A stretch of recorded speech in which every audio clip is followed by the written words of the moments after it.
Alors peut-être pour vous parler de la situation des transports publics, de la sécurité et de la qualité de l'air dans un petit propos liminaire, et ensuite je répondrai concrètement à vos questions sur le Grand Paris Express, sur l'ouverture à la concurrence et sur tout autre sujet, y compris la désertification rurale et celle des quartiers populaires, puisque nous avons deux frontières, nous en Île-de-France sociale, celle de quartiers très populaires, politique de la ville, et celle de nos territoires ruraux.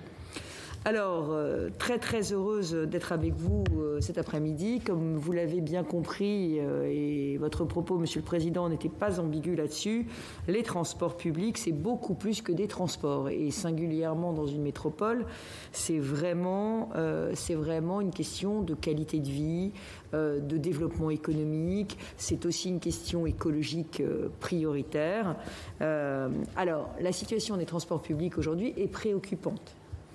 Elle est préoccupante parce que la crise Covid a remis en cause complètement le modèle économique sur lequel nos transports étaient fondés, notamment en Île-de-France. Alors, en Île-de-France, Île-de-France Mobilité gère donc, comme vous le savez, c'est un syndicat interdépartemental, régional, qui regroupe aussi les EPCI et qui gère l'exploitation de tous les transports en commun, à l'exclusion des routes, mais j'aurai l'occasion d'y revenir. Et donc, nous avons un budget de 10 milliards 800 millions d'euros pour gérer les transports en commun de l'Île-de-France.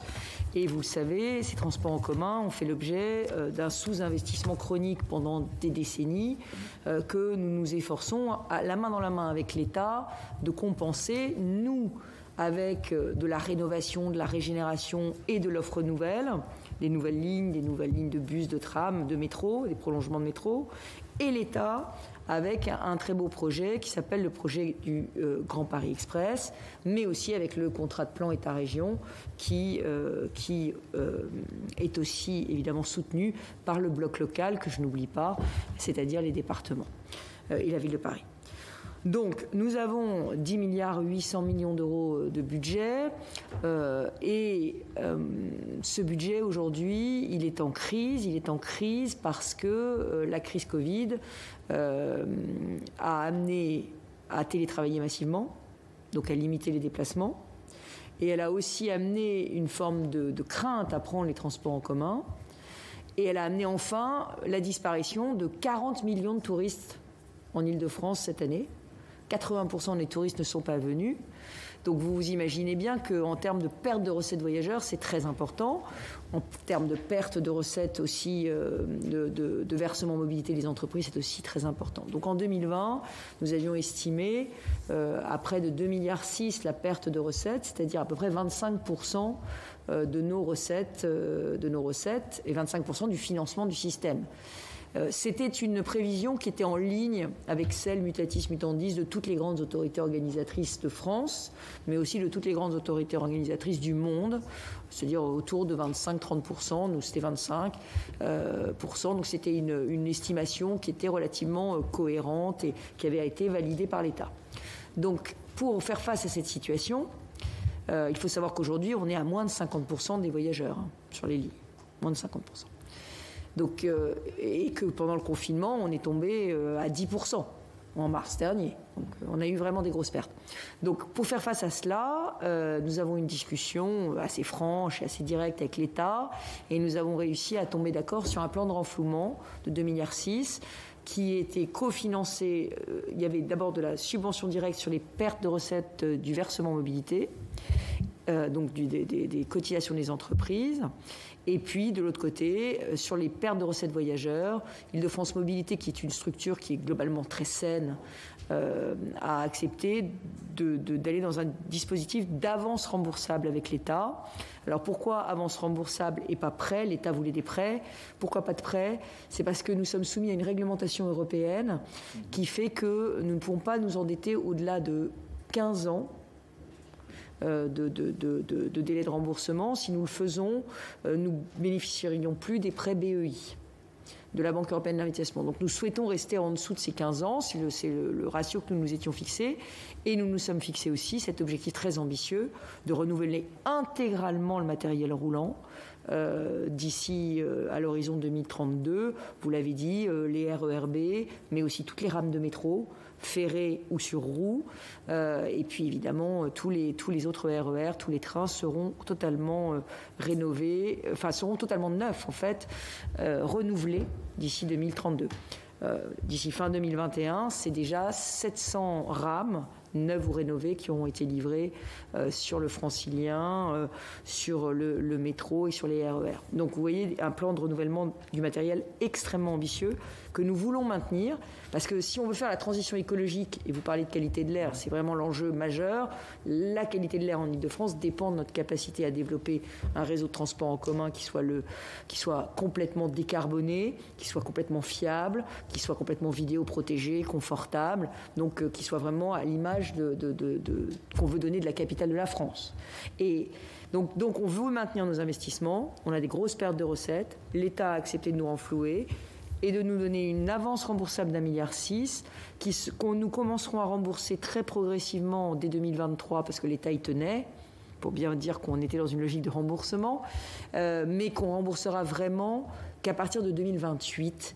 2028, c'est évidemment une date assez symbolique, c'est la date à laquelle on aura fini d'acheter tout le matériel roulant neuf pour les RERB et les métros, mais aussi tous les matériels roulants neufs pour le Grand Paris Express que nous allons opérer quand il sera fini. Donc sur tous ces volets-là, un plan de renflouement très puissant. Alors le problème, c'est que nous avions escompté que 2021 serait une année de retour à la normale. Ce qui n'est évidemment pas le cas aujourd'hui. Donc pour l'instant, nous avons dû voter en décembre un budget en déficit d'1 milliard d'euros. Vous allez me dire, c'est illégal de voter un budget en déficit. Alors, vraiment, le budget est plus habile que cela.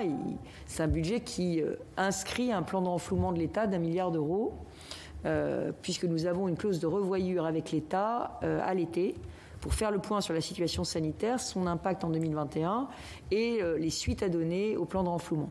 Ce qu'il faut savoir, c'est que d'ores et déjà, un certain nombre de nos voisins, je pense à l'Allemagne, je pense à la Grande-Bretagne, en sont à leur deuxième plan de renflouement. C'est-à-dire qu'il y a des autorités. L'Allemagne, de toute façon, est toujours la première, si je puis dire, à dégainer en matière ferroviaire. Elle a tout de suite, elle est très très investie. C'est elle qui avait commencé à investir déjà dès le printemps sur le ferroviaire en Allemagne. Donc on a déjà des voisins qui en sont à leur deuxième plan de renflouement. Nous, on a dit qu'on a la carrure pour attendre l'été, laisser passer un peu les choses, éviter aussi que ces questions du plan de renflouement viennent être polluées par de la surenchère liée au contexte électoral. Donc l'idée, c'est de faire ça dans la sérénité et de le faire plutôt à l'été quand on aura une vraie vision de où la pandémie nous a menés. Voilà, donc on pense qu'on aura encore un trou dans la caisse, si je puis dire, de 1 milliard d'euros et que le retour à la normale n'est pas du tout pour cette année. Il est possible que ce milliard soit sous-estimé si par malheur nous venions à être reconfinés de manière très dure, avec évidemment des problèmes de fermeture d'entreprise qui se répercuteraient sur nos recettes de versement mobilité.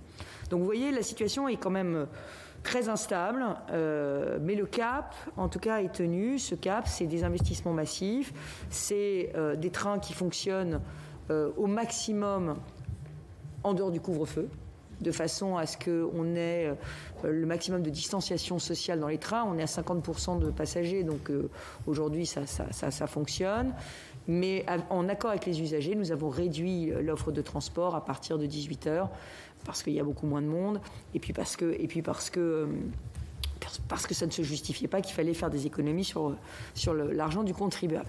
Voilà où on en est. Alors, j'en profite pour faire un petit aparté sur certaines propositions qui circulent, y compris dans mon conseil d'administration, dans le conseil d'administration d'Île-de-France Mobilité, qui tendraient à dire qu'on pourrait imaginer en Île-de-France de faire la gratuité des transports pour les voyageurs.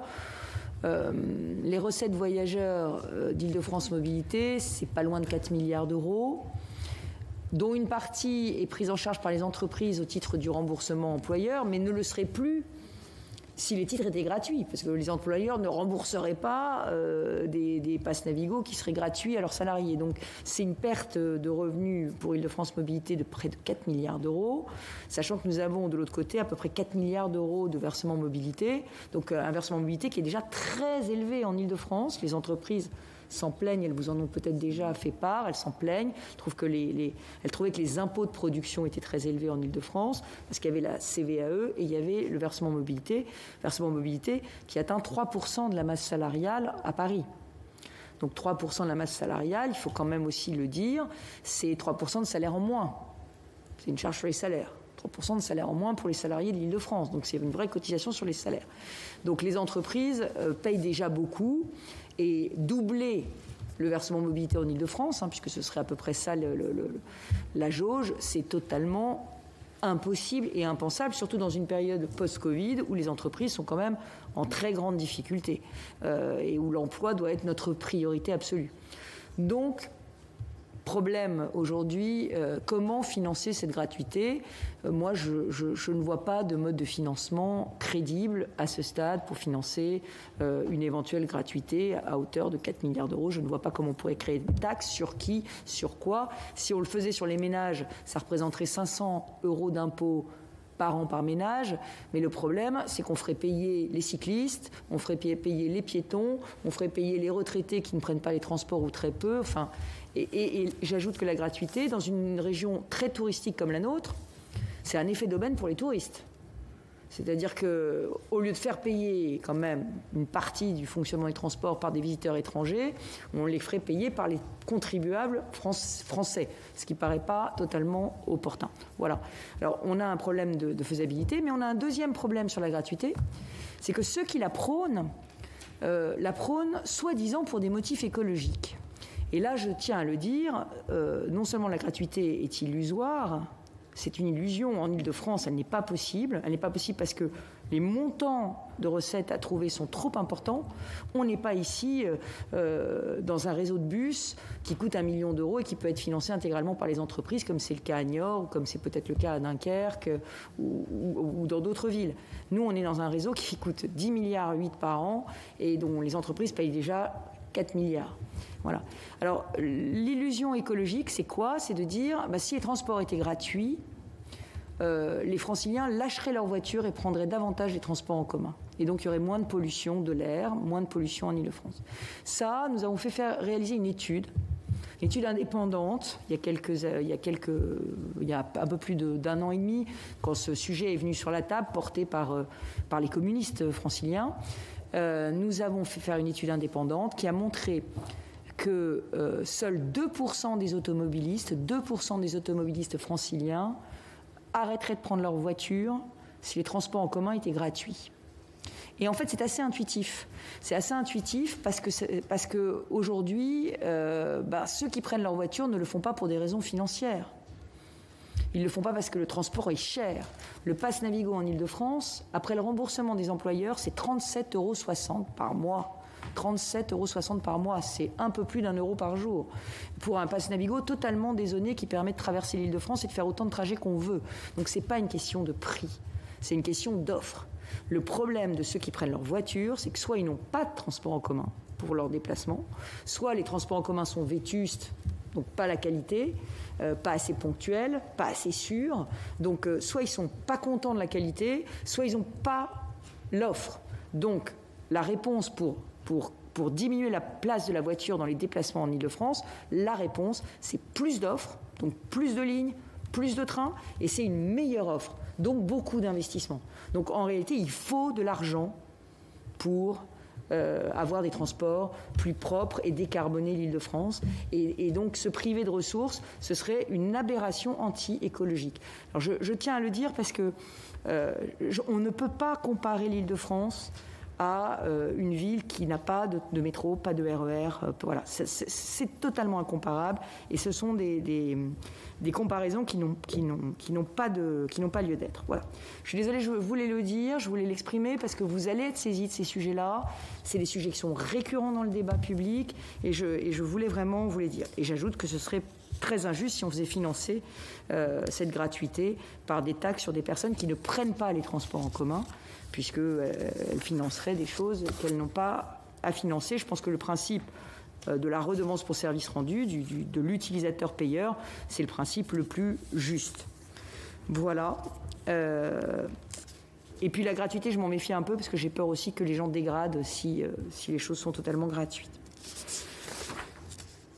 Donc ça, c'est sur la situation financière des transports, vous voyez, qui est pas totalement stabilisée, mais enfin qui est quand même relativement sous contrôle. Alors, vous m'avez parlé de la sécurité. La sécurité est un enjeu très fort dans les transports en commun. Il y a aujourd'hui un ressenti dans les transports en commun en Île-de-France d'accroissement de l'insécurité. Alors ce ressenti de l'accroissement de l'insécurité ne se traduit pas dans les chiffres de la délinquance qui ont été recueillis par la préfecture de police. Et je vous explique, c'est très simple. C'est qu'en fait, comme on a moitié moins de personnes transportées, si vous avez même moins d'actes, mais sur moitié moins de personnes, en fait, vous en avez plus par voyageur. Et donc, le ressenti est celui d'une dégradation, alors que les chiffres globaux de l'insécurité sont plutôt en baisse. Ce qu'il faut savoir, c'est qu'une bonne partie de la délinquance, notamment du vol et des vols avec violence et des pickpockets qui se déroulaient dans les transports en commun, se déroulaient au détriment des touristes. Et pourquoi ? C'est très simple, c'est parce que les touristes, ils portent plus difficilement plainte, ils ont souvent beaucoup de liquide sur eux, ils parlent pas la langue, ils sont perdus, bref. Donc, en fait, beaucoup de ces réseaux de pickpockets qui sont des réseaux mafieux, souvent internationaux, et qui emploient aussi beaucoup de mineurs isolés, ces réseaux se focalisaient beaucoup sur la clientèle des touristes, et notamment des touristes asiatiques qui sont connus ou américains, mais qui sont connus pour avoir, alors surtout les touristes asiatiques, du cash sur eux. Et comme il n'y a plus de touristes, cette délinquance se reporte sur les usagers du quotidien. Et donc, il y a un ressenti très fort d'augmentation des faits de délinquance dans les transports en commun qui ne correspond pas à une explosion de la délinquance, mais simplement à plus de faits par voyageur. Donc, face à cette question de la sécurité, qui était de toutes les façons lancinante bien avant la Covid, Île-de-France Mobilité a fait un double choix. D'abord, de mailler totalement en vidéoprotection l'ensemble du réseau. Il n'y avait aucune vidéoprotection dans les rames. Aux grandes dames de Bernard Cazeneuve, quand j'ai été élu, puisque j'ai été élu au lendemain du Bataclan, donc nous étions en risque terroriste Vigipirate Rouge, il n'y avait aucune vidéoprotection dans les rames pour des raisons politiques. Donc nous avons décidé de mettre de la vidéoprotection dans toutes les rames. Ça y est, ça se déploie. Toutes les rames sont vidéoprotégées. Tout le réseau de surface est vidéoprotégé. Tous les bus sont vidéoprotégés. Toutes les gares. Et maintenant les gares routières aussi, puisque la délinquance, vous le savez, elle se reporte. Donc si vous avez des trous dans la raquette de la vidéoprotection, la délinquance se déplace. Donc nous avons choisi de la vidéoprotection massive. Et nous avons choisi aussi la présence humaine. La présence humaine, c'est-à-dire 1000 personnes de plus qui ont été recrutées sur des financements Île-de-France Mobilité, sur les réseaux RATP, SNCF et Optile. Alors, ça peut être des personnels sous statut, SUGE et GPSR, donc RATP, SNCF. C'est difficile de recruter aujourd'hui des personnels sous statut rapidement, de les former rapidement, parce il y a tout un screening des personnalités. Ces personnels portent des armes, donc il faut les former. C'est pas facile de les recruter. On a encore des recrutements à faire. Et donc nous avons aussi complété tout ça avec des recrutements de médiateurs et aussi de la sécurité privée, et notamment des équipes cynophiles, y compris des équipes cynophiles chargées de détecter les explosifs pour aller plus vite dans la levée de doute sur les colis suspects. Voilà. Donc 1000 agents de sécurité supplémentaires en 5 ans. Un numéro d'appel d'urgence 3117, qui était un numéro SNCF qui a été étendu sur l'ensemble du réseau RATP et qui s'adresse aussi aux femmes victimes de violences. Donc un sujet qui me tenait particulièrement à cœur. Et Île-de-France Mobilité est en train de financer à hauteur de 8 millions d'euros la préfecture de police pour qu'on ait très vite, et ça c'est très utile notamment pour la prévention du risque terroriste, un centre régional de coordination opérationnelle de sécurité, c'est-à-dire un centre unique dans lequel il y aura la SNCF, la RATP, la police, la gendarmerie, et qui couvrira tout le réseau de toute l'Île-de-France. Voilà ce que je peux vous dire. Nous avons aussi un partenariat tout à fait innovant avec la gendarmerie nationale qui nous permet d'avoir 1000 patrouilles de réservistes de gendarmerie en grande couronne, en zone gendarmerie, dans les bus de la grande couronne. Voilà, alors j'ai d'autres demandes, messieurs et mesdames les sénateurs. J'ai souhaité que les forces aussi de sécurité dans les transports puissent être équipées de caméras piétons, de façon à apaiser les relations entre elles et la population, mais aussi leur donner des preuves quand parfois elles se font agresser et que les vidéos sont uniquement à charge. Nous avons un sujet pour ces agents de sécurité, ces agents de sécurité dans les transports. Les agents de sécurité privés qui patrouillent dans les transports n'ont pas de pouvoir d'éviction. Ils n'ont pas de pouvoir d'éviction ni des bus ni des gares pour interdire la gare ou le bus à des personnes qui seraient en cas de trouble manifeste. Donc il faut qu'ils attendent de faire appel à un policier de la police nationale ou à un agent assermenté pour pouvoir évincer, par exemple, une personne ivre, ou des personnes qui se bagarrent, une personne qui est en train de commettre un acte délictueux. Ils ne peuvent pas l'évincer du réseau. Donc on aurait vraiment besoin qu'ils puissent disposer de ce pouvoir d'éviction. Et puis nous avons un sujet, mais qui est évidemment toujours complexe, qui est celui des abords de la gare. C'est-à-dire qu'on sort de la gare les personnes, les contrevenants, mais ils restent sur le parvis de la gare. Et sur le parvis de la gare, c'est la compétence de la police municipale ou nationale. Ça n'est plus la compétence de la police des transports, et donc, des agents de sécurité, des opérateurs de transport. Et donc, souvent, les délinquants, en fait, s'agglutinent devant les gares, notamment, je pense aux dealers, aux racketteurs ou aux pickpockets. Donc, on a des sujets. On a évidemment d'énormes sujets avec les réseaux de pickpockets mineurs, ou soi-disant mineurs, notamment étrangers. Et là, le sujet, c'est que moi, je plaide depuis longtemps qu'on élargisse l'interdiction de paraître, qui peut être prononcée lorsque un pickpocket ou un harceleur du métro est condamné. Il peut avoir une interdiction de paraître. On me dit que c'est inconstitutionnel que cette interdiction de paraître puisse toucher tout le réseau francilien, parce que c'est une atteinte disproportionnée à la liberté d'aller et venir. Donc nous n'avons le droit le juge n'a le droit de prononcer cette interdiction de paraître que ligne par ligne. Alors vous comprenez, c'est pas hyper efficace, parce que le harceleur de la ligne 2 qui se retrouve sur la ligne 4, c'est toujours le même harceleur, c'est toujours le même pickpocket. Donc nous, on aimerait pouvoir au moins élargir cette interdiction de paraître à l'ensemble du réseau de métro. Il restera le réseau de surface pour se déplacer, donc ça n'est pas une atteinte à la liberté d'aller et venir, mais c'est une atteinte ça permet de protéger le métro, et je pense que c'est pas mal. On a vraiment, sur les pickpockets et les harceleurs, on est vraiment dans une délinquance de multirécidivistes. Et un pickpocket par an, c'est des milliers d'actes. Donc des milliers de personnes embêtées par une seule personne. Donc si on n'a pas des sanctions efficaces, et ces interdictions de paraître ont permis quand même de pacifier complètement les matchs de foot, par exemple. Donc c'est une sanction qui me paraît proportionnée et qui me paraît très intéressante, l'interdiction de paraître. Et elle permet en plus, quand on reconnaît la personne, de la sortir du réseau avant qu'elle commette l'acte. Donc je trouve qu'elle serait très utile. Alors, j'ai d'autres suggestions. Sur le réseau de transport, nous avons un problème, c'est la comparution à OPJ dans l'heure. Vous savez que vous avez une règle de comparution à OPJ dans l'heure quand vous prenez une personne qui commet un délit.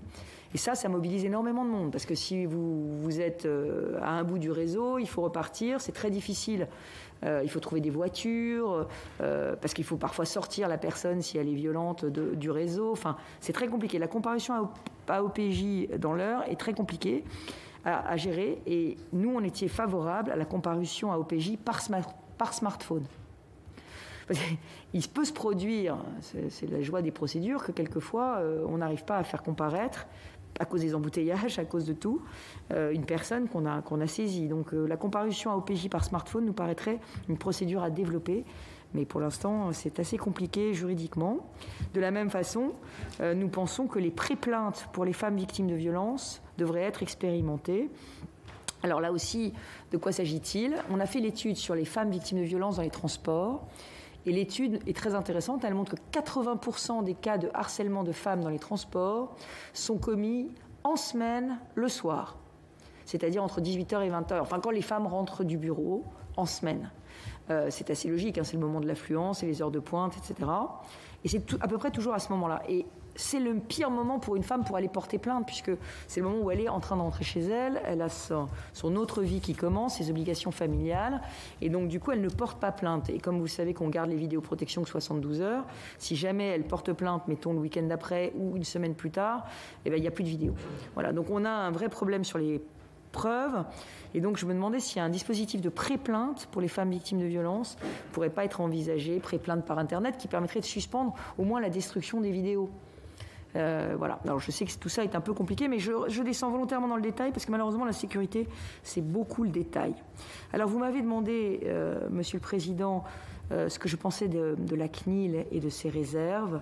Alors nous avons deux sujets avec la CNIL. Un premier sujet qui, à mon avis, devrait être levé assez facilement, mais qu'il faut lever, et un autre qui est beaucoup plus... qui pose des problèmes fondamentaux, éthiques, et sur lequel il faut qu'on réfléchisse tous ensemble. Le premier, c'est l'assouplissement des conditions d'expérimentation de traitement des images vidéo par intelligence artificielle. Donc sans reconnaissance biométrique. C'est juste utiliser l'intelligence artificielle pour traiter des images vidéo. Et je vous donne un exemple qui a été quand même totalement contre-productif. Nous avons innové pendant la crise Covid en mettant très vite en place avec la RATP une expérimentation de comptage des masques dans les transports en commun. C'était très habile, c'est une start-up qui est venue tout de suite nous voir quand on a rendu les masques obligatoires en nous disant moi je peux les compter, je vous fais un algorithme et ça nous a beaucoup aidé parce qu'on s'est aperçu d'abord sur quelle ligne il y avait des problèmes, ça nous a conduit à distribuer des masques dans les quartiers populaires et on s'est aperçu aussi que le week-end il y avait des baisses parce que les gens qui ne vont pas travailler n'avaient pas de masque. Donc voilà, ça nous a beaucoup aidé et nous avons été obligés de suspendre cette expérimentation à cause de la CNIL parce que la CNIL, alors même qu'il n'y avait aucune reconnaissance biométrique, juste du comptage de masques, nous a dit qu'on n'avait pas les autorisations. Donc il faut qu'on puisse expérimenter le traitement des images vidéo par intelligence artificielle, notamment pour les comportements suspects. Les bagarres, les choses comme ça. Donc ce serait vraiment très utile de pouvoir avoir ce cadre très vite. Et par ailleurs, nous avons besoin d'un cadre légal. Alors là, c'est beaucoup plus complexe. J'ai proposé qu'on crée un comité d'éthique. Et je pense que ce serait intéressant que le Sénat puisse se saisir de cette question, sur la question de la reconnaissance faciale. Alors, il n'est pas question pour moi de généraliser la reconnaissance faciale tous azimuts. Et je me méfierais énormément d'un réseau de transport dans lequel on reconnaîtrait tout le monde partout. Et ce n'est absolument pas du tout mon objectif. En revanche, il se trouve que nous avons... complètement fermé le réseau de transport aujourd'hui. C'est-à-dire que nous avons des valideurs de tickets maintenant quasiment dans toutes les grandes gares, notamment Saint-Lazare qui n'était pas fermé, Montparnasse, la gare de Lyon, etc. Nous avons la gare du Nord, nous avons des valideurs de tickets. Et à ces valideurs de tickets, nous avons des caméras. Et nous sommes en vigie pirate rouge. Donc la question, c'est quand même assez rageant de se dire que passent certainement devant ces caméras des personnes qui sont recherchées pour des actes très graves et que nous n'avons pas la possibilité légale et juridique de les reconnaître. Voilà. Et ça, c'est un vrai sujet. Et moi, je le dis parce qu'on n'est jamais à l'abri un jour de la commission d'actes graves dans le réseau de transport. Nous avons la possibilité, aux portes des transports, de faire correspondre un fichier de personnes recherchées avec les visages des personnes qui prennent les transports en commun. Donc la question, c'est est-ce que c'est possible? Est-ce qu'il faut le faire? Beaucoup de pays le font déjà. Moi, je ne voudrais pas qu'il faille un drame pour qu'on en arrive à débloquer ce sujet, comme ça s'est fait d'ailleurs pour le fichier des délinquants sexuels. Vous vous souvenez qu'il n'a pu être débloqué que parce qu'il y a eu malheureusement des circonstances très dramatiques qui ont conduit le pays à demander une réponse très forte de la part des autorités. En tout cas, s'agissant du risque terroriste, je suis assez catégorique. C'est quand même paradoxal. On monte dans un avion, il y a 300 places dans un avion, on monte dans un train, il y a 1000 places dans un train. On est plus protégé quand on monte dans un avion parce qu'on a On a été checké à l'entrée, on n'est pas checké à l'entrée d'un train. Voilà. Alors, est-ce que c'est aussi parce que les assureurs des avions sont privés, que le train est assuré par l'État lui-même, donc il n'y a pas de... Enfin, je ne sais pas, mais en tout cas, c'est très paradoxal de mieux protéger nos aéroports dans lesquels circule quand même moins de monde que nos trains. Voilà. Et surtout nos trains nos trains du quotidien, tous les trains. Alors, la qualité de l'air, pour finir, mais je pourrais en parler pendant des heures. Sur la qualité de l'air, plusieurs sujets. Un sujet en matière de transport uniquement. Un sujet transport en commun. Vous l'avez compris, plus on aura des transports en commun neufs, rénovés et décarbonés, plus on gagnera cette bataille de la qualité de l'air. C'est donc ce que nous avons souhaité faire. J'ai acté en arrivant à la présidence d'Île-de-France Mobilité la fin définitive de l'achat des bus diesel. Donc depuis 2016, on n'achète plus de bus diesel en Île-de-France. Nous n'aurons plus de bus diesel en circulation dans l'aire urbaine en 2025 et en 2029 sur l'ensemble des territoires ruraux. À la fin de cette année, 27% du parc de bus sera composé de véhicules propres, hybrides, électriques ou bien méthane. On était à 6% en 2015 et c'est un investissement de 4 milliards d'euros. Donc on voit bien, et nous avons fait faire une étude sur la qualité de l'air inédite en Europe par notre organisme Airparif de recherche sur l'air, qui a mesuré les émissions des bus diesel.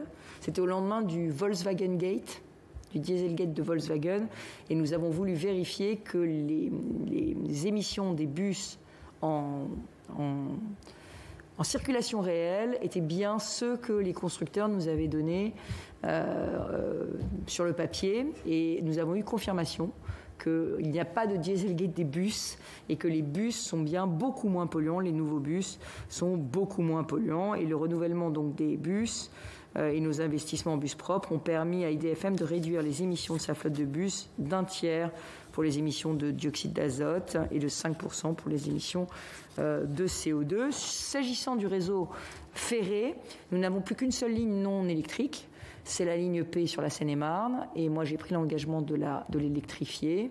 J'y ai mis les moyens nécessaires, donc ce sera fait en 2022 pour la branche Paris-Provins, et je souhaite inscrire dans le prochain CPER la ligne Paris-La Ferté-Milon. Donc nous aurons un réseau ferré totalement électrique, donc totalement décarboné.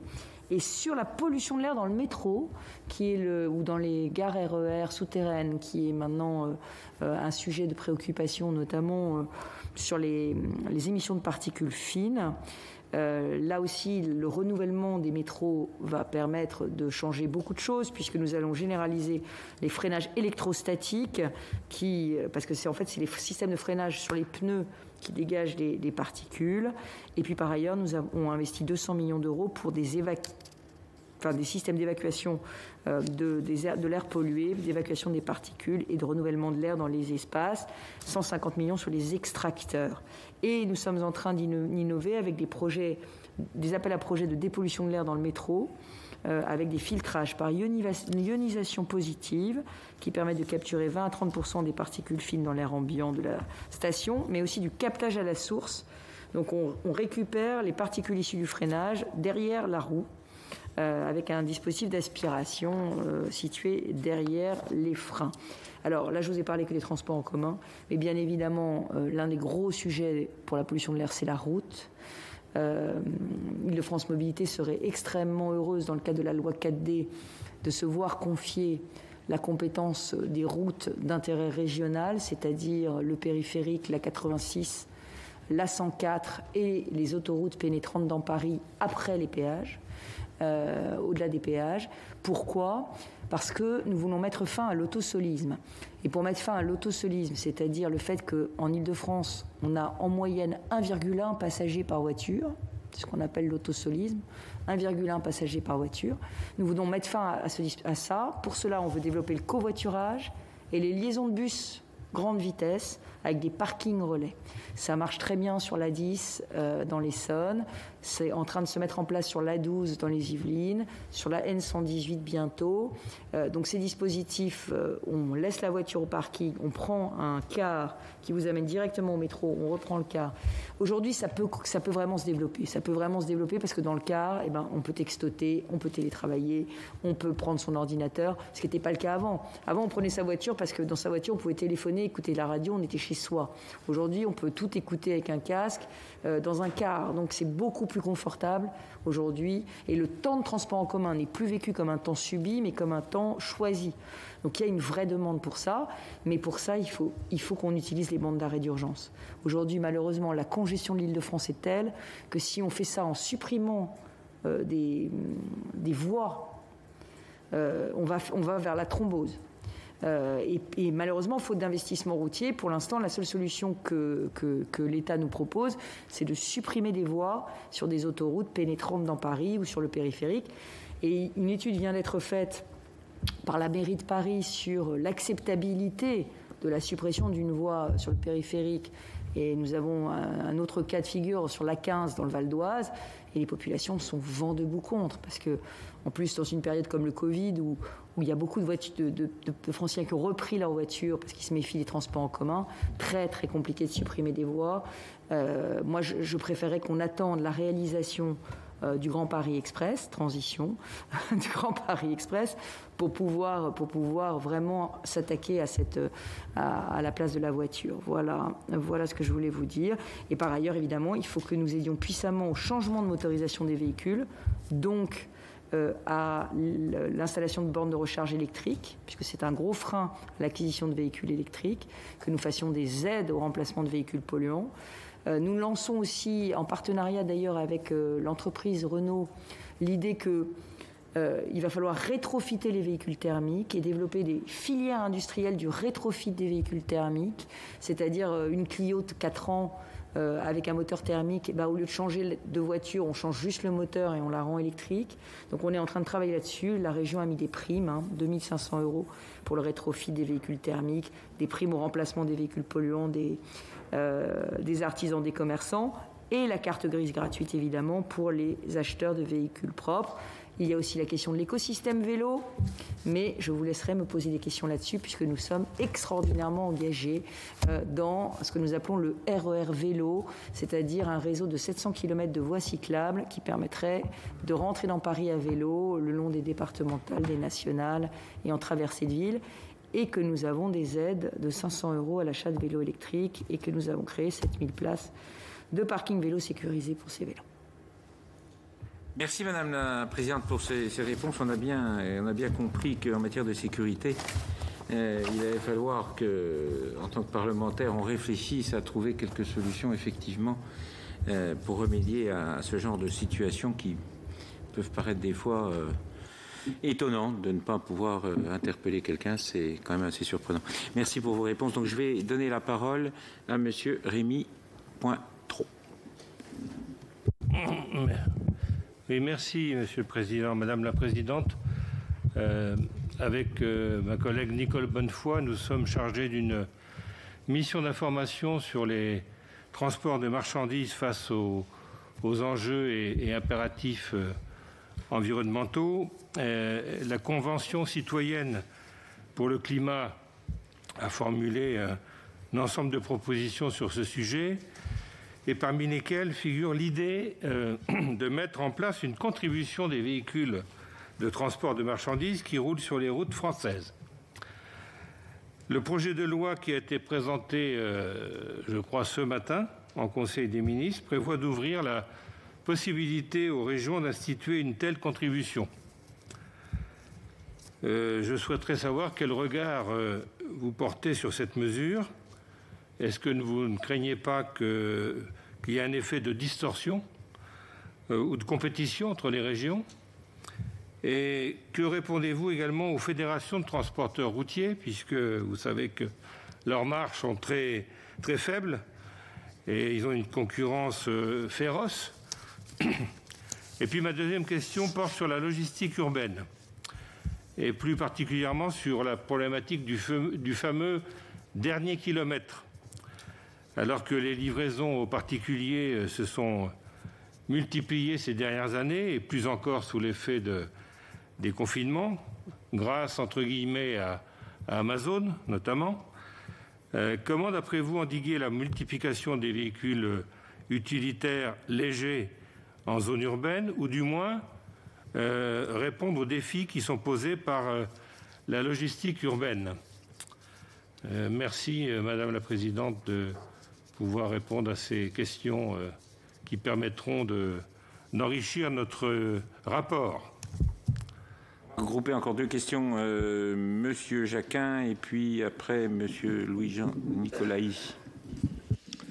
Merci, Président, Madame la Présidente. Effectivement, il y a énormément de sujets à aborder et l'équation des transports en ce moment est particulièrement complexe. L'effondrement de son modèle financier inquiète et effraie. Vous n'avez pas parlé du Grand Paris Express et des financements qu'il nécessitera en fonctionnement demain.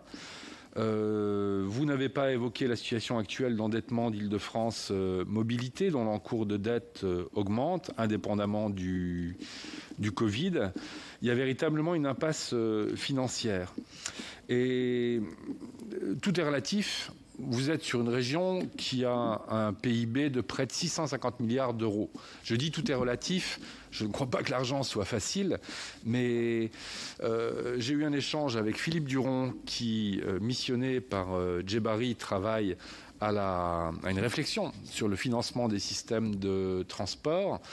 Et je pense qu'il y a peut-être des solutions nouvelles à envisager. Je pense aussi au rapport du Rouvray que vous n'avez pas cité, je crois. Je pourrais citer plein de rapports. Mais pourtant...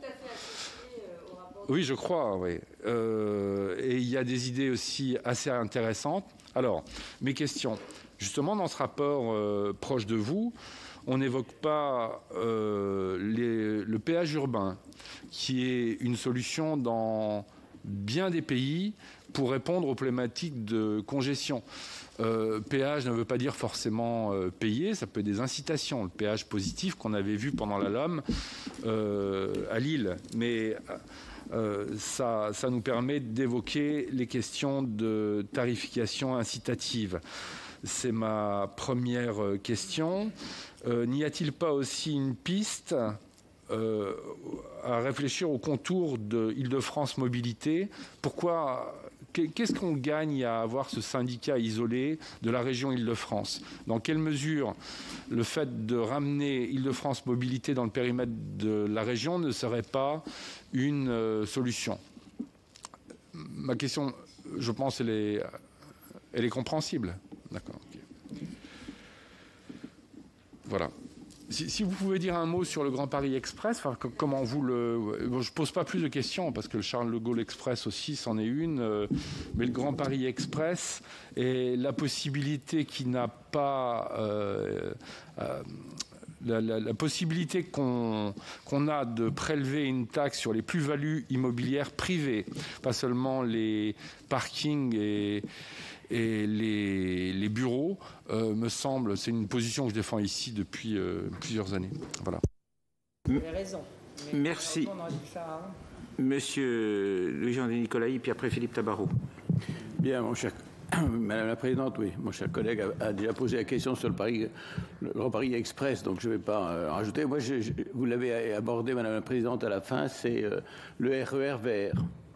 Comment, étant donné que ça sera un RER vert, enfin de pistes cyclables, avec les départements, les villes, etc., comment voyez-vous l'articulation pour mettre en place par la région, en fait, quelque chose qui concernera dans les investissements, en fait, d'autres collectivités? Nous y réfléchissons, nous, dans l'ouest de la France aussi, avec des villes beaucoup plus petites, mais se pose à chaque fois le problème de l'articulation entre les différentes collectivités, qui prend cela en main et comment ça se passe, puisque les territoires sont différents. Philippe Tabarot. Oui, Madame la Présidente. Permettez-moi tout d'abord de vous féliciter. De vous féliciter de la manière dont vous avez pu obtenir du gouvernement les compensations financières dont vous avez parlé tout à l'heure face à la baisse importante de vos recettes pour votre région pendant la pandémie dans le domaine des transports. Si j'en parle, c'est que le gouvernement n'a pas été aussi généreux avec d'autres autorités organisatrices de mobilité. C'est pas de votre faute. Mais en tout cas... vous l'avez expliqué, c'est un accord important que vous avez pu trouver avec le gouvernement. Je ferai une petite parenthèse sur la sécurité et bien sûr j'associe notre collègue Étienne Blanc qui va être amené à rapporter dans le cadre de la loi sur la sécurité globale le volet transport. Sachez qu'on a un petit peu déjà travaillé sur ces questions et que, sous réserve de l'accord du président, du WIP et de notre rapporteur, on a déjà des amendements qui vont porter sur les questions que vous avez évoquées, que ce soit l'éviction des personnes nuisibles, que ce soit les OPJ par technologie. Et oui, il y en a. Ouais. Des OPJ qu'on pourrait contacter avec les nouvelles technologies et autres. Enfin, on a déjà pas mal travaillé sur ces questions.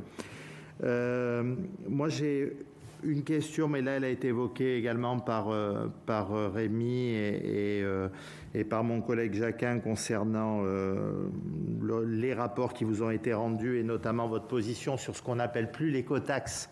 J'ai vu, mais maintenant, c'est la contribution poids lourd, puisque le terme écotaxe n'a pas une très bonne connotation dans notre pays depuis maintenant quelques années. Enfin, la question que le président Longeot a évoquée concernant l'ouverture à la concurrence. J'aimerais savoir si vous y allez parce que la loi vous oblige à y aller maintenant en traînant un peu des pieds. Si vous y allez avec l'état d'esprit de certaines régions, je pense à la région Alsace qui est plus dans l'idée d'aller vers la concurrence pour réouvrir des lignes qui ont été fermées ou tout simplement pour redynamiser des lignes moribondes. Ça peut être le cas peut-être dans votre région, ou bien est-ce que vous allez comme l'excellente région Sud pour faire améliorer la qualité du service pour les usagers et bien sûr le coût pour la collectivité dans l'esprit de proposer une meilleure offre demain. Merci Philippe, Monsieur Blanc et Monsieur Mandelli. Et après on aura fait le tour. Oui, merci Monsieur le Président, Madame la Ministre. Deux questions. La première, vous l'avez dit tout à l'heure, la sécurité est une priorité pour les Franciliens et pour les usagers des transports. Est-ce que vous pourriez nous indiquer si vous avez un classement dans ces priorités ? La régularité, la propreté, à quel niveau se situe la sécurité ? C'est important dans le débat que nous allons avoir sur cette loi de sécurité de rappeler politiquement que si les questions de gratuité, par exemple, sont importantes, il ne faut pas oublier que cette question de sécurité, elle est aussi, et que parfois, elle vient même prioritairement par rapport à d'autres questions qui sont plus médiatisées. Voilà. Est-ce qu'il y a sur ce sujet-là une étude ou un classement ? Et puis la deuxième question, quand on regarde ces questions de sécurité, on s'aperçoit qu'il existe une lourdeur administrative, judiciaire aussi. Et il y a un exemple qui nous a été révélé dans une suggestion d'amendement. Lorsqu'il y a une infraction qui est commise, les agents qui sont en charge du contrôle ou de la surveillance d'une gare ou d'un train ne peuvent effectuer qu'un relevé d'identité. Ils ne peuvent pas effectuer un contrôle d'identité. Ça veut dire, pour être clair, que si on refuse de donner son identité, il faut appeler un officier de police judiciaire ou alors emmener l'intéressé devant un officier de police judiciaire. Je ne connais pas particulièrement l'ensemble du réseau francilien, mais j'imagine qu'il y a des points qui sont assez éloignés, des stations de métro, de bus, qui sont assez éloignés du lieu où se trouve l'officier de police. Donc, c'est un sujet qui est un sujet important. Et est-ce que sur cette question de fluidité, de facilité, vous auriez quelques suggestions à nous donner ? Merci, cher collègue. Monsieur Mandelli. Et après, Monsieur Houlgate. Voilà. Monsieur Mandelli. Monsieur le Président, Madame la Présidente, je suis heureux de vous retrouver. Nous avions beaucoup travaillé ensemble dans le cadre de la LOM avec notamment la RATP pour prendre en compte la spécificité de ce territoire qui est très, très dense et très concentré et qui nécessite beaucoup d'aménagement en termes d'infrastructures. Moi, je voudrais revenir sur la notion de la gratuité, vous l'avez évoqué, non pas en lien avec la LOM, mais en lien avec la mission d'information que nous avons menée il y a un an, qui a produit un rapport assez équilibré à mon sens, et dans lequel nous avions d'ailleurs, pour aller complètement dans votre sens, relevé et conclu que la gratuité sur Île-de-France serait une énorme erreur. À la fois parce que le réseau est très utilisé, je ne vais pas dire saturé, mais très utilisé voilà, à certains moments et sur certaines lignes, et que ce serait une erreur monumentale. Et vous avez évoqué, utilisé le mot de thrombose tout à l'heure, et je voudrais le reprendre aussi dans ce cadre-là. Et qu'il y a un argument complémentaire à ceux que vous avez développés, qui ne milite pas en faveur de la gratuité, c'est la santé publique. Parce que dans notre rapport et dans notre étude, nous avions relevé que les personnes qui, aujourd'hui, font de la marche à pied entre deux stations ou du vélo seraient tentées de prendre le transport en commun. Donc c'est le principal report modal de la gratuité. Voilà. C'est pas voiture. Transport, c'est vélo, bus, marche, bus. Donc je crois que c'est important pour les collègues, notamment ceux qui sont récemment élus, de se référer également à ce rapport de la mission d'information. Et M. Houllegatte. Merci, Président. Madame la Présidente, juste pour vous rappeler le titre du rapport qui est quand même assez, je dirais, évocateur, puisque ce rapport, sous l'égide de la présidence de Michel Vullien l'année dernière, s'appelait « Gratuité des transports collectifs, fausse bonne idée ou révolution écologique et sociale des mobilités ». Voilà, avec Guillaume Gauttin. Donc c'est voilà. Bon, ceci dit, non, parce que je veux dire, après c'est des politiques qui sont des politiques publiques qui peuvent être menées. Je veux dire, ce qui était intéressant, notamment, on ne va pas refaire le rapport, mais sur Dunkerque notamment, c'est que ça conduisait les élus à faire des arbitrages.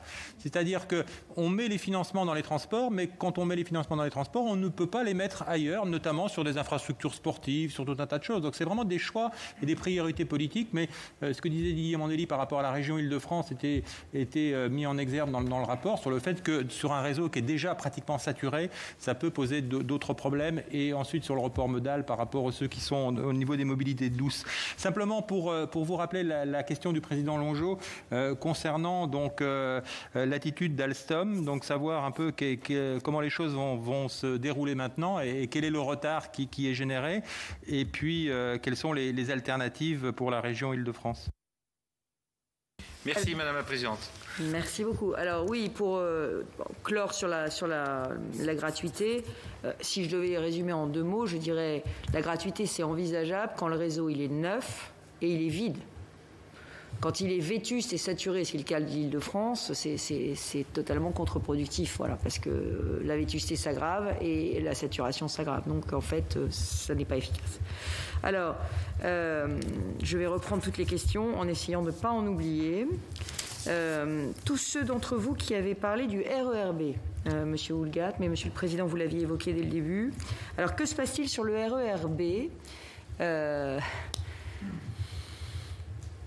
Comme vous le savez, un grand groupe industriel, Alstom, a racheté son principal concurrent Bombardier avec l'accord de la Commission européenne. Alors moi, je tiens à le dire, j'ai soutenu ce rapprochement parce que je pensais, comme sans doute un certain nombre d'entre vous, que faire un géant ferroviaire français face aux Chinois, face à l'offensive réelle d'un certain nombre de grands industriels étrangers, c'était utile. J'avoue que j'étais moi-même assez intéressée par le rapprochement Alstom-Siemens, même si les complémentarités étaient peut-être moins grandes entre Alstom et Siemens et il y avait peut-être plus de risques sociaux sur ce rapprochement franco-allemand.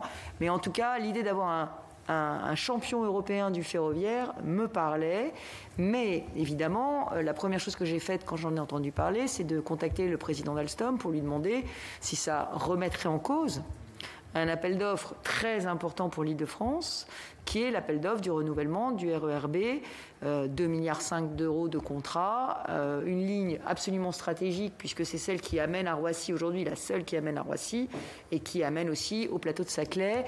Donc c'est une ligne qui transporte 900 000 personnes. C'est la deuxième ligne la plus utilisée d'Île-de-France, et sans doute une des lignes les plus utilisées d'Europe, avec près d'1 million de voyageurs, et des besoins de régénération qui sont colossaux de la ligne. Et ça m'amènera à parler du CDG Express aussi dans la foulée. Donc qu'est-ce qui s'est passé ? J'avais reçu des assurances, comme la RATP et la SNCF, de la part d'Alstom, que la fusion ou le rachat de Bombardier par Alstom n'aurait aucune conséquence sur un appel d'offres dans lequel nous avions deux offres, une offre Alstom et une offre Bombardier-CAF. CAF, qui est donc le fabricant espagnol que vous connaissez, et qui a des usines en Nouvelle-Aquitaine, à la frontière de l'Occitanie, à Bagnères de Bigorre. Donc, on nous avait dit tout se passerait bien. Le rachat se fait avec la bénédiction des autorités européennes, et à quelques semaines de la clôture de l'appel d'offres, Alstom nous déclare que l'offre faite par Bombardier CAF ne lui paraît pas soutenable financièrement, qu'elle nous paraît anormalement basse. Donc qu'a fait la RATP, qui est responsable de l'appel d'offres, la RATP et la SNCF, qu'ont-elles fait ? Elles ont mandaté un expert pour vérifier que l'offre Bombardier-CAF n'était pas anormalement basse. Et l'expert a dit non, l'offre n'est pas anormalement basse. Et cette offre était quand même très sensiblement, je ne sais pas si on a le droit de révéler des chiffres aujourd'hui publiquement, donc je ne le ferai pas, mais vraiment très sensiblement moins chère que celle proposée par Alstom. Donc, petit pataquès, recours successifs en justice d'Alstom pour empêcher la signature du marché, puisque la SNCF et la RATP avaient décidé de rejeter, avaient notifié à Alstom le rejet de son offre et avaient notifié à Bombardier CAF l'acceptation de la leur. Et vous savez que vous avez une procédure de référé précontractuel qui permet d'attaquer en justice avant la signature du contrat et d'empêcher la signature du contrat pendant 11 jours tant que le juge ne se saisit pas. Donc le juge se saisit une première fois, fait une petite remarque de forme sur le marché qui conduit jusqu'à la fin des vacances de Noël. CAF, Bombardier et Alstom à reproduire des offres sur un petit chouïa de différence. Bref, je vous fais court l'histoire. Le 4 janvier, nous avons des offres validées par les juges définitives de CAF, Bombardier et Alstom, qui sont toujours les mêmes, dans les mêmes proportions. Et donc, la RATP notifie le rejet à Alstom, notifie le choix à CAF, et là, Alstom attaque en disant référé précontractuel, insuffisance de motivation.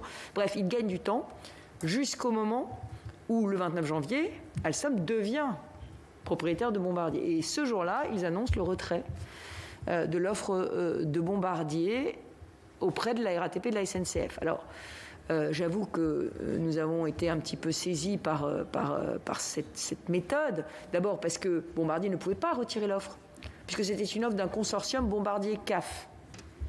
Et puis par ailleurs, l'offre avait été envoyée signée par Bombardier et CAF à la RATP et la SNCF. Donc, comme légalement, Alstom ne pouvait pas retirer cette offre, la RATP et la SNCF ont pris la décision, que j'ai approuvée, dès lors que Alstom s'est désisté de tous les recours, ce qui montrait bien d'ailleurs que ces recours étaient là pour attendre le 29 janvier. Donc, à partir du moment où Alstom s'est désisté de ces recours, et donc que la procédure a été, à ce stade, validée par le juge, la RATP et la SNCF ont décidé de notifier le marché, signé par Bombardier CAF, à Alstom et à CAF. Donc nous avons un marché aujourd'hui qui est signé en bonne et due forme et qui a été envoyé aux entreprises qui doivent le réaliser, Alstom, désormais reprenant l'offre de Bombardier, et CAF. Alors, nous avons, maintenant que le marché est signé et qu'il a été notifié, la RATP et la SNCF ont reçu avec le directeur d'Île-de-France Mobilité aujourd'hui les deux concontractants, Alstom et CAF, et leur ont affirmé notre volonté de voir exécuter ce contrat tel qu'il a été signé, tel que l'appel d'offres a été présenté. Voilà où nous en sommes. Et aujourd'hui, les deux contractants, donc Alstom et CAF, doivent se revoir pour voir dans quelles conditions ils exécuteront ce marché. Et nous avons un nouveau rendez-vous qui est prévu dans quelques semaines pour voir les conditions d'exécution de ce marché. Mais nous demandons que ce marché soit exécuté parce que c'est l'offre qui a été retenue, elle n'est pas anormalement basse et elle doit être exécutée dans les délais évidemment qui sont très importants, puisque quand je suis arrivée, j'ai avancé de 3 ans la commande des nouveaux RB pour satisfaire à la demande pressante des voyageurs qui ont vraiment besoin de ce nouveau matériel roulant. Donc on en est là, mais le message politique que je veux passer, c'est qu'il ne me paraît pas possible pour un grand industriel français de ne pas respecter les engagements de l'entreprise dont il reprend le contrôle. Voilà, ça ne nous paraît pas envisageable.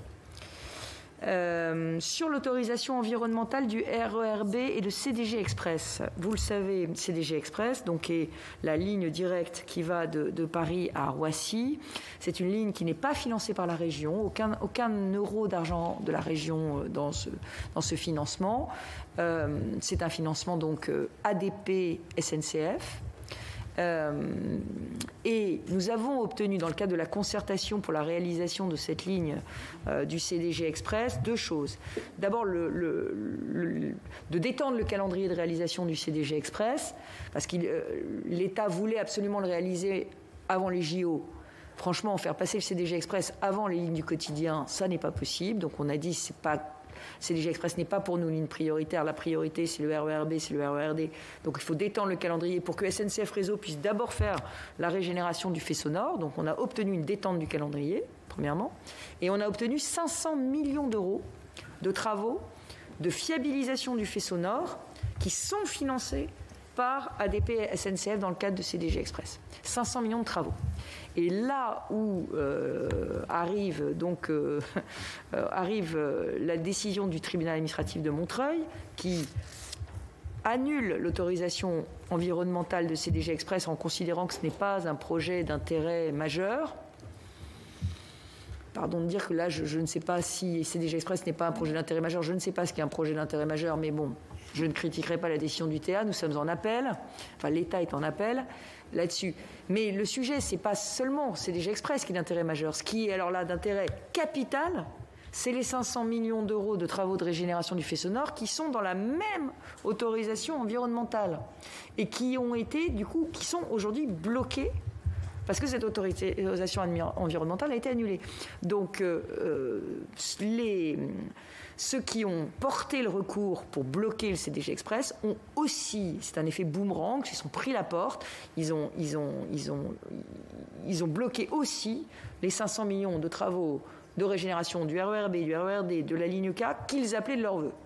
Voilà, ça s'appelle un peu l'arroseur arrosé. Alors qu'est-ce que Île-de-France Mobilité plaide aujourd'hui ? Évidemment, on a fait appel pour essayer de sauver cette autorisation environnementale, parce qu'on considère vraiment que les 2 projets régénération de faisceau nord et CDG Express sont d'intérêt majeur, et surtout, évidemment, en premier lieu, la régénération. Et comme on va attendre la Cour administrative d'appel pendant un petit moment, on va demander à l'État d'essayer de désimbriquer les travaux. De désimbriquer les travaux du faisceau nord, de régénération du faisceau nord et de CDG Express. Mais bon, ça va prendre du temps, parce que juridiquement, c'est pas simple de refaire des autorisations environnementales. Ça prend au moins 1 an. Donc on n'est vraiment pas bien sur cette régénération. Et vraiment, c'est... Voilà, je me dis que faire des procédures juridiques pour réussir à tout bloquer, c'est pas la meilleure méthode pour obtenir satisfaction. Enfin bon, voilà. Donc ça, c'est sur le CDG Express. Alors, l'écotaxe poids lourd, Monsieur Pointreau, Monsieur le sénateur, qu'on appelle maintenant contribution poids lourd, j'ai bien compris.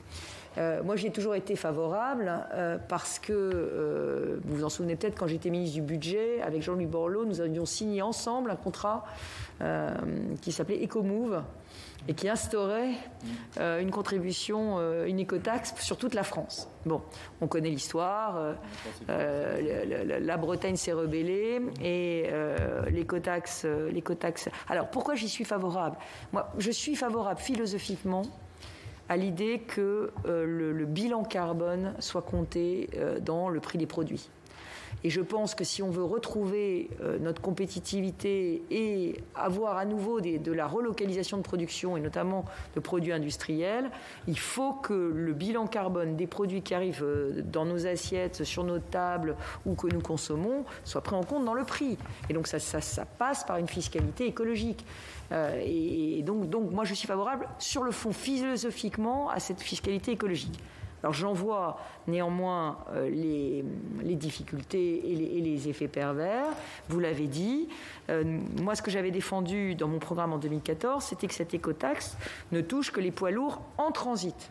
Alors pourquoi ? Parce que la région Île-de-France, elle a une particularité qui est quand même assez désagréable, c'est qu'on est au centre de tout le nœud routier. C'est pas tous les chemins mènent à Rome, enfin beaucoup de chemins passent par Paris ou en tout cas par l'Île-de-France. Donc nous avons le triste privilège d'être traversés par des poids lourds qui font l'Europe du Nord, l'Europe du Sud en permanence. Et donc, ça pollue, ça détruit nos routes et ça paye pas. Or, le principe pollueur-payeur, il est quand même inscrit, y compris dans la charte de l'environnement qui a valeur constitutionnelle. Donc, moi, je suis favorable à une écotaxe poids lourd pour les poids lourds en transit dans ma région, ceux qui n'apportent aucune valeur ajoutée et non pas ceux qui s'arrêtent en Île-de-France pour faire des livraisons. On me dit que c'est contraire aux normes européennes et qu'on ne peut pas taxer uniquement les poids lourds en transit. Alors je suis favorable. Donc vous me dites, est-ce que je prendrais la création d'une contribution poids lourd si la loi m'y autorisait ? La réponse est bien sûr oui. Nous sommes favorables à le faire. Mais je suis prêt à prendre des engagements, y compris politiques, sur cette contribution poids lourd. Je suis prête à ce que cette contribution poids lourd, tout son montant, soit réinvesti dans l'amélioration de la route en Île-de-France, mais aussi, et pour tous les transporteurs qui seraient des transporteurs qui travailleraient avec l'Île-de-France, qu'une partie de cette contribution leur soit reversée pour le changement de motorisation de leurs véhicules. Mais il n'y a pas que le changement de motorisation des véhicules. Il y a le changement de motorisation des véhicules et puis il y a toutes les bornes de recharge. Si on veut des véhicules à l'hydrogène, il faudra des bornes de recharge à l'hydrogène. Si on veut des véhicules au GNV, il faudra des bornes GNV. Si on veut des véhicules électriques, il faudra des bornes électriques. Donc il faut qu'on se mette d'accord avec les fédérations de transporteurs. Quels sont les nouveaux matériels les nouveaux camions qu'ils veulent acheter, comment on les aide à les acheter et comment on leur bâtit un écosystème qui leur permet de se recharger quand ils traversent l'Île-de-France. Mais je suis totalement d'accord avec vous, il faut une négociation avec les transporteurs parce qu'ils sont très très durement impactés par la crise et l'idée n'est pas de mettre à mal tout un secteur d'activité économique qui fait des très faibles marges, vous l'avez dit. Donc ce serait plutôt d'essayer de les aider à faire leur transition écologique à travers cette écotaxe. Alors, vous dites logistique urbaine. La logistique urbaine est une très grosse source de préoccupation en Île-de-France. Parce que, en fait, l'utilisation de la voiture baisse structurellement. Elle a baissé de à peu près 5% en 10 ans, ce qui est beaucoup, puisque la population ne cesse d'augmenter en Île-de-France tous les ans, à peu près 50 000 personnes, et en banlieue, pas à Paris. Donc ça veut dire qu'on a des habitants de plus tous les ans. Mais et il faut qu'on travaille sur cette logistique du dernier kilomètre. Moi, je suis favorable sur le principe à l'instauration des zones à faible émission, mais je mets très en garde sur leurs conséquences sociales. Parce que la zone à faible émission, c'est très facile pour des personnes qui ont les moyens, qui habitent dans Paris intramuros, mais ça touchera financièrement et socialement énormément les travailleurs de banlieue qui travaillent en banlieue, donc qui habitent loin et qui travaillent loin. Parce que ceux-là n'ont pas d'autre choix que de prendre leur voiture. Et ils ont souvent des voitures anciennes. Je pense notamment à tous les salariés des PME, des TPE, les artisans, les commerçants. Donc il faut absolument qu'on puisse réconcilier l'écologie et le social, et ça suppose des aides. Et c'est pour ça que nous avons mis une aide qui marche très très bien au remplacement des véhicules polluants pour les artisans et les commerçants. 2 roues, 3 roues, 4 roues. Et jusqu'aux petits utilitaires de 3 000 à 9 000 euros. On en a fait près de 5 000 cette année. Mais bon, cette logistique urbaine est un vrai sujet et on pourrait aussi imaginer des projets plus ambitieux, par exemple des tunnels de logistique urbaine dans lesquels on pourrait faire circuler des petits containers. Enfin, il y a des choses qu'il va falloir imaginer. La logistique urbaine à horizon 2030-2040, ça va être avec les achats par Internet, ça va être un marché comme ça. Donc il faut qu'on réfléchisse à comment on fait. Il y a aussi le fluvial, on n'en a pas parlé. Nous, on croit beaucoup aussi à la possibilité d'utiliser davantage les fleuves. Alors, le modèle financier, M. Jacquin. Alors, moi, je suis peut-être très optimiste, mais c'est ma nature. Je ne pense pas que la pandémie affecte structurellement le modèle économique des transports franciliens. Je pense qu'on la surmontera. Y compris sur le tourisme. Je pense qu'effectivement, les touristes vont mettre du temps à revenir, ça va prendre du temps, les transports aériens vont mettre du temps à retrouver, j'allais dire, un modèle économique. Mais je crois qu'on n'arrêtera pas de visiter Paris. Il y a une montée des classes moyennes dans le monde entier. Je n'imagine pas qu'on puisse renoncer à venir à Disneyland, à la Tour Eiffel, à Notre-Dame qui sera entièrement reconstruite en 2024, enfin en tout cas réouverte au public en 2024. Je ne crois pas ça. Je crois que la France est un pays trop merveilleux pour que les touristes le délaissent. Donc je pense que notre modèle financier, il existe, il est solide. Il faudra rétablir la confiance dans les transports, mais elle n'a pas été perdue. Aujourd'hui, on a 50% des gens qui voyagent dans les transports, ils ne se sentent pas en insécurité, et on n'a pas eu de sujet. Je touche évidemment du bois, mais on n'a pas eu de sujet. On a les normes sanitaires en crise Covid qui sont parmi les plus fortes du monde, les plus solides du monde. Voilà. Donc je ne crois pas que notre modèle financier soit abîmé sur la longue durée. Vous parlez du montant de l'endettement d'IDFM, il est totalement sous contrôle. Nous nous sommes fixés un objectif qui est de ne pas dépasser les 15 ans d'endettement. Et le plan de renflouement de l'État, dont je vous ai bien expliqué que c'était de l'avance remboursable, donc du quasi-fonds propre, ne met pas à mal ce ratio d'endettement. Et en 2028, nous aurons fait tous nos gros investissements. Ce sera fini. Tout le plan d'investissement que je porte depuis 2016 sera terminé entre 2028 et 2030. En tout cas, les paiements auront été faits. Et donc, on pourra, à nouveau, en générant à peu près 500 millions d'euros de cash aujourd'hui par an, on pourra rembourser l'avance remboursable de l'État. En tout cas, sachez-le, depuis le plan de renflouement et alors même qu'on est en crise, nous nous endettons à taux quasiment négatif. On fait de l'endettement de l'IDFM se fait à des taux qui n'ont jamais été aussi bas. Ça veut dire que les marchés nous considèrent comme très solides, voilà, très solides et bien gérés. Donc ça, je tiens à le dire parce que voilà, faut pas se faire peur. En revanche, alors effectivement, le Grand Paris Express est une nouvelle infrastructure de 270 km de métro supplémentaires, 70 gares à entretenir, ou 60 et quelques gares à entretenir. Le Grand Paris Express, quand il sera terminé, nous coûtera 1 milliard d'euros de plus en exploitation, et ça, ce chiffre est expertisé, réexpertisé, re-expertisé encore par le gouvernement il y a quelques mois. On en a un petit peu assez des expertises, on aimerait bien avoir des solutions de financement, mais en tout cas, le montant, on est d'accord. Mais 1 milliard, pardon, c'est moins de 10% d'augmentation par rapport à aujourd'hui, puisqu'on est à 10,8 milliards. Donc 1 milliard de plus, ça peut paraître colossal quand on le dit. Voilà, on a eu 2,6 milliards de pertes l'année dernière. Donc 1 milliard d'exploitation en année pleine. Il faut trouver des nouvelles recettes pour ce milliard. Il faut être créatif pour les trouver. Le rapport Carrez avait mis des pistes. Alors certaines, évidemment, ne sont plus valables. Taxer les touristes quand il n'y en a plus, c'est pas très efficace. On ne va pas se mettre à taxer l'hôtellerie en ce moment. Donc je pense qu'il va falloir être créatif pour trouver. Mais je suis comme vous, monsieur le sénateur. Je pense que l'Île-de-France, avec 650 milliards d'euros de PIB, peut financer ses infrastructures de transport. Voilà, je le dis clairement, cash. Après, il faut trouver comment, il faut trouver par qui, il faut trouver un mode de financement. Mais ce qui est sûr, c'est que l'État devra nous donner des nouvelles recettes. Et que ce ne sera pas le pass Navigo qui pourra, à lui seul, servir de variable d'ajustement pour financer tout le Grand Paris Express. Ce sera là, pour le coup, financièrement pas supportable par les usagers. Voilà, alors le péage urbain, moi je suis très intéressée par l'idée des péages positifs, qui sont notamment utilisés en Scandinavie, par exemple, pour inciter à prendre sa voiture en dehors des heures de pointe. En revanche, je vous le dis tout net, je suis archi contre les péages tels qu'on les connaît traditionnellement, c'est-à-dire, mais une fracture sociale aux portes de Paris. Parce que malheureusement, l'Île-de-France, vous la connaissez, plus on a les moyens, plus on est dans le centre, et moins on en a, plus on est dans la périphérie. Donc pour moi, mettre un péage urbain aux portes de Paris, ce serait de la ségrégation sociale. En revanche, l'idée de péage positif, moi, me parle énormément. Et je serais très intéressée de travailler avec le Sénat sur des idées de ce type.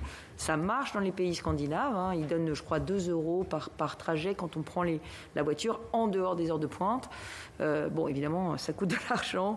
Donc il faut voir comment est-ce qu'on fait. Mais le système, en tout cas, bonus-malus et d'incitation me paraît être bien préférable à celui où on taxe en permanence. Alors, alors oui, IDFM doit-il revenir uniquement à la région ? Je vais vous surprendre, je n'y suis pas favorable. Parce que je pense que IDFM est un syndicat qui associe la ville de Paris, les 7 départements, les intercommunalités rurales. Et c'est un lieu de débat. Et puis les usagers maintenant et les chambres de commerce. Donc c'est un lieu de débat. C'est un lieu utile et surtout le bloc local, c'est-à-dire les départements et les intercommunalités, financent en partie les infrastructures. Donc c'est aussi bien qu'elles aient leur droit de regard sur tout ça. Et ça permet, et ça répondra aux questions sur le RER vélo, mais ça permet aussi d'avoir un lieu où on parle de toutes les mobilités. Ce qui serait meilleur, c'est de travailler sur les compétences d'IDFM, c'est-à-dire les compétences d'IDFM, notamment s'agissant des routes, je vous l'ai dit. Pour moi, il y a une convergence qui est en train de se réaliser. Je pense que le Sénat pourrait travailler là-dessus aussi. C'est une convergence entre, j'allais dire, les infrastructures et les transports en commun. Entre la route et les transports en commun. Un peu comme il y a eu les tuyaux et les contenus au temps de l'Internet. Il y a une espèce de convergence. Et le fait de dire la voiture, la route, c'est la voiture et la voiture, c'est la route.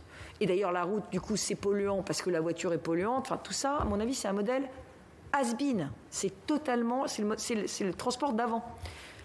Moi, je crois qu'il faut considérer la route comme un chemin, qu'il faut se poser la question de qu'est-ce qu'on fait circuler sur le chemin. Et que la route, si c'est un chemin, elle n'est pas nécessairement... Il ne faut pas être contre la route si c'est juste un chemin. Le sujet, c'est qu'est-ce qu'on fait rouler dessus. Et donc, c'est la transformation des véhicules polluants en véhicules propres et silencieux. C'est faire rouler sur les routes des cars longue distance, des bus en site propre, de faire du covoiturage sur la route avec des voies dédiées. Et c'est aussi faire du vélo le long des routes. Et donc, du coup, la route devient vraiment une voie de la multimodalité et donc pourrait venir utilement.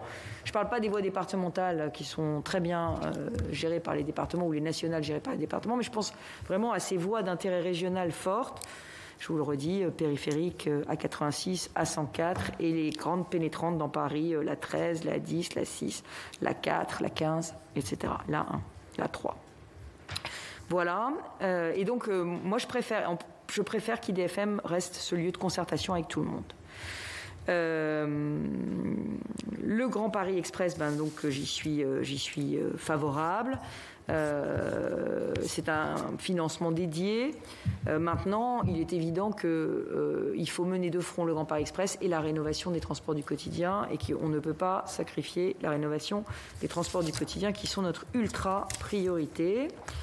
Monsieur de Nicolaï, donc sur le RER vélo, comment on fait ? On a eu beaucoup de chance. On a eu un collectif vélo francilien qui a fédéré tout seul toutes les associations locales de cyclistes. Et ils ont commencé à travailler tout seuls sur des tracés. Et ils sont venus nous voir. Et on a dit, on reprend le bébé et on va expertiser vos tracés, voir quels ouvrages d'art on fait. On va se focaliser sur les points noirs de franchissement urbain ou les points de congestion. Et donc on a eu la chance d'avoir ça. Et alors évidemment, du coup, derrière, il y a les villes. Parce que quand vous avez toutes les associations de cyclistes de la ville, et derrière, ça fait aussi bouger les départements. Donc c'est vraiment partie de la population, ce collectif vélo. Et nous avons repris la balle au bond. Et effectivement, alors on est très puissamment financeur des routes en Ile-de-France sous l'angle fluidification, contournement de villes. Parce que beaucoup de villes en Ile-de-France, malheureusement, ont été construites autour de leurs routes et donc elles sont très polluées, très traversées.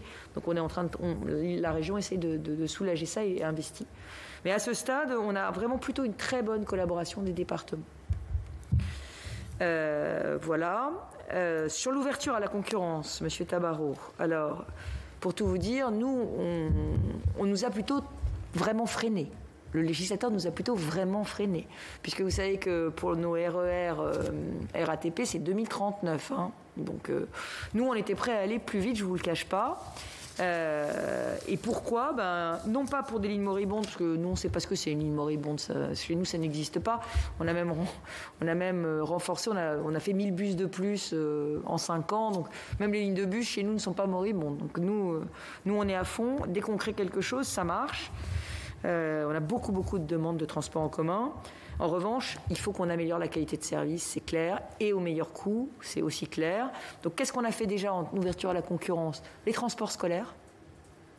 Et du coup, d'ailleurs, c'est assez drôle, mon opposition a cru que je coupais les vivres au transport scolaire, parce qu'à la fin de la mise en concurrence, on avait le même service, un meilleur service, mais pour moins d'argent. Donc, dans le budget, ils ont cru que je coupais les budgets des transports scolaires, évidemment pas. Mais simplement, la concurrence m'avait permis d'avoir des meilleurs prix. Donc ça, c'est intéressant. On est en train de faire la concurrence des bus de grande couronne. Donc ça se passe plutôt bien. Alors évidemment, on peut se demander, et je reconnais que la question est totalement pertinente, pourquoi les bus privés sont-ils mis en concurrence 3 ans avant les bus de la RATP ?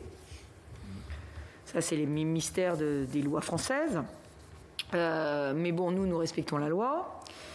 Ça n'a pas du tout été un grand soir, hein, cette mise en concurrence. Au contraire, on a, pour les premières lignes qui ont été mises en concurrence, c'est plutôt de la stabilité. Alors, on a quand même un sujet qu'il faut qu'on traite, c'est les petites compagnies de bus qu'on ne veut pas du tout voir disparaître, qu'on veut voir solidifier. Donc, on est plutôt en train d'essayer de faire des groupements, de les inciter à se regrouper pour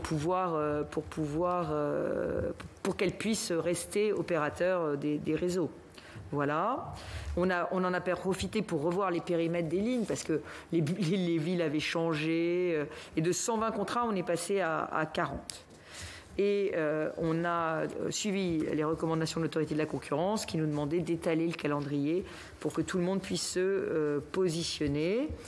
On sait que la concurrence est en place en province depuis longtemps. L'Île-de-France était la seule qui restait sur un système totalement monopolistique qui datait d'il y a très longtemps.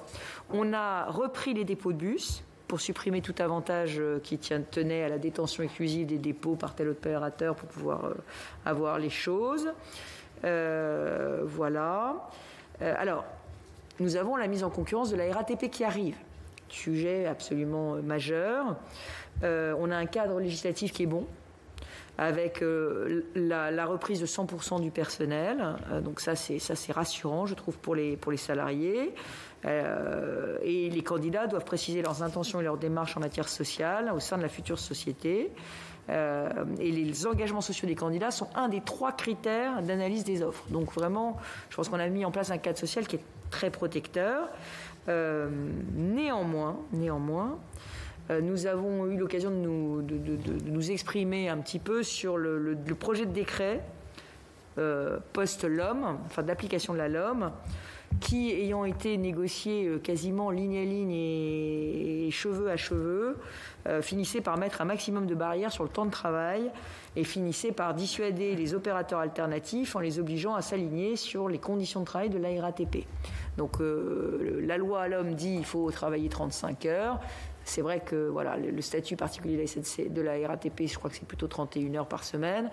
Mais il ne faut pas que les décrets reproduisent toutes les restrictions de travail actuelles du statut de la RATP, ce qui conduirait à mettre en échec les dispositions de la LOM et surtout à dissuader les opérateurs alternatifs. Voilà. Donc il faut s'en tenir à l'esprit de la loi qui permet de la souplesse et de la flexibilité pour une meilleure qualité de service, tout en respectant évidemment les règles sociales qui nous sont chères. Voilà. Ce qui est intéressant, c'est qu'en Allemagne, suite à la mise en concurrence en 1994, on a vu la fréquentation augmenter de 50% quand même sur les lignes. Donc ça veut dire que la qualité a été augmentée et l'offre a été augmentée. Voilà. Monsieur Blanc nous parle de la sécurité. Alors, sur la sécurité, nous, la première des priorités, c'est la régularité, la ponctualité. La ponctualité, c'est la première des conditions, parce qu'on avait des lignes qui étaient quand même très vétustes, qui avaient des gros problèmes de ponctualité. Donc il fallait vraiment régler ces problèmes de ponctualité, donc régénérer le réseau, le solidifier. On avait des caténaires qui avaient 80 ans. Enfin, donc la ponctualité était un énorme sujet.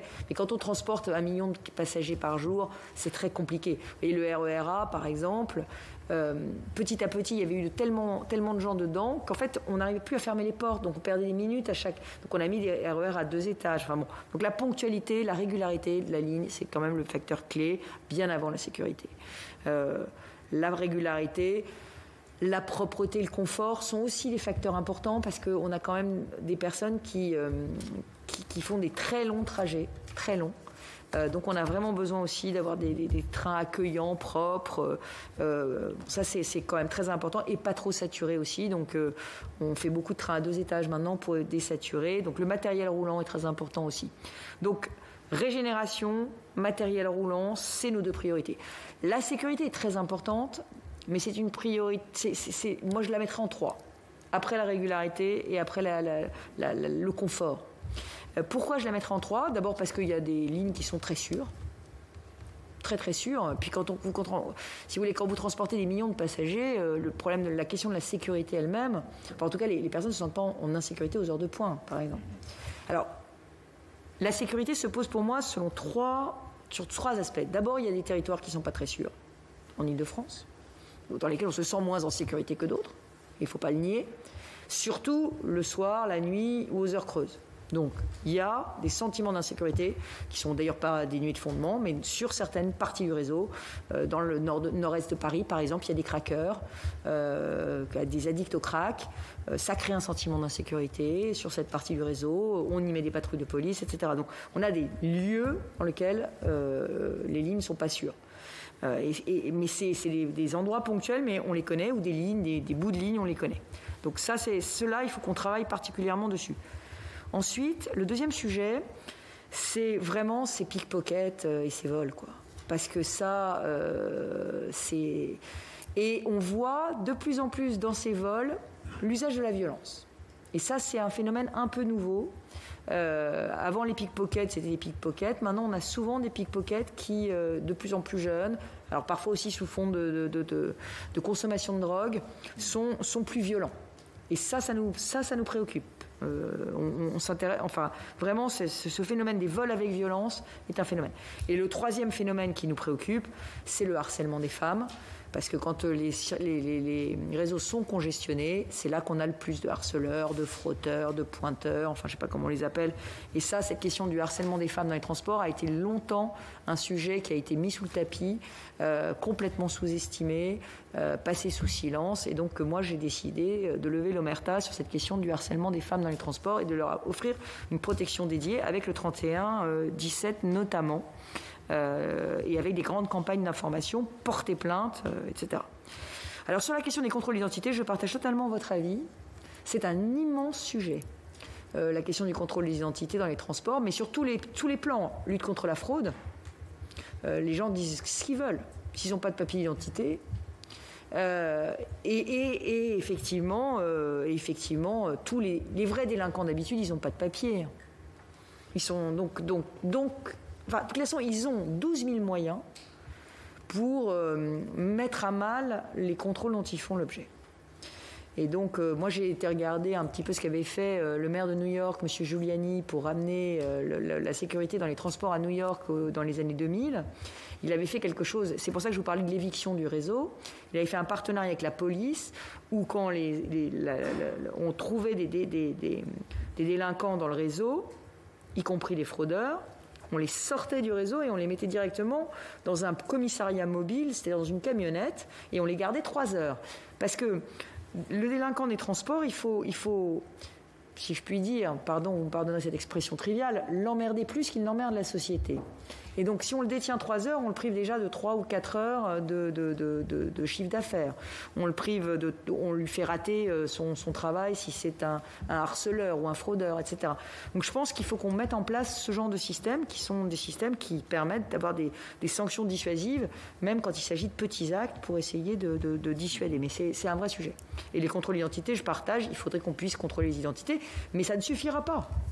parce que vous vous appellerez Monsieur Donald Duck, ou vous appellerez Monsieur Longeau, et vous n'habiterez pas Lyon.